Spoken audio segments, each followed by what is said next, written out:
I've just returned from visiting our link diocese of Madagascar. Madagascar was an amazing country. It has 6 dioceses. One of its dioceses, Mahajanga, is actually larger than all of England. And that just gives you a sense of the kind of geography that the clergy there are working. I initially went for the Mothers Union conference, and it was just so amazing to see over 1,000 women who had gathered for this conference. The joy, the sense of, wow, something is happening. No sign of the ordeal that they would have endured to getting there, because infrastructure-wise, the roads are terrible.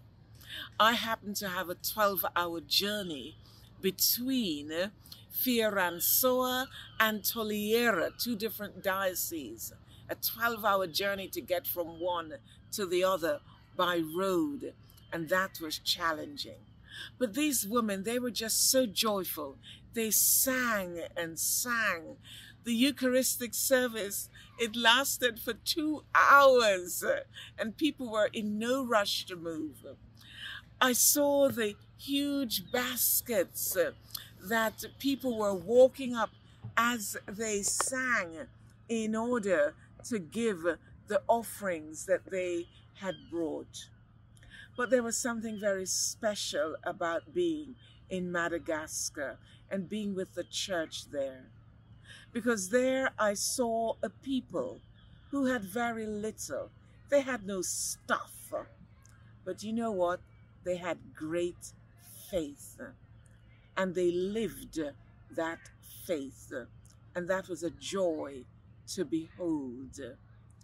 They had very little, but it did not prevent them from speaking about Jesus. The gospel, primary evangelism, that is their focus. And because that is their focus, it was not unusual for them to confirm huge numbers. And so the day before I left, a phone call came in to tell the bishop that in this particular area of the diocese, they had 70 people ready for confirmation. The joy that I saw around the table, the excitement of people coming to Christ, people committing themselves to Christ. They don't have lots of buildings, and they certainly do not have listed buildings. But what they do have are people who are committed to Christ. And they need our support here in our Diocese of Canterbury as we seek together to reflect that we belong to one body. They need our support, they need our prayers, they need our encouragement, as we too need something of their enthusiasm, something of their commitment to following Christ. I hope that over the weeks and months and years to come, that here in the Diocese of Canterbury, we will become real partners, holding them with us, supporting them financially, as well as with prayer and encouragement, that they will continue to grow and flourish. It was such a moving experience. But there was something else that I noticed. I noticed that there were lots of cultural differences.